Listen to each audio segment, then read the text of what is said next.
Boss, baka gusto nyong bumili ng lumang mga pera. Ah, 1960s. Ito 70s. O yan, mga luma kong pera. Melchor Aquino. Yan mga boss. Binibideo ko lang para gusto nyong bilhin ito.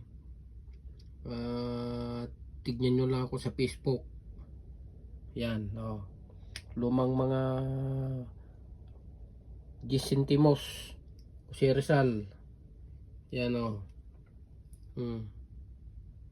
Nagko-collection din ako pero kung mayroong bibili, bibinta ko na to. O yan. Gold pa yan.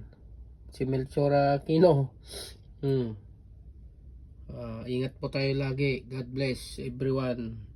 Kung sino pong gustong bumili nito, yan. Tignan nyo na lang Facebook ko. God bless everyone.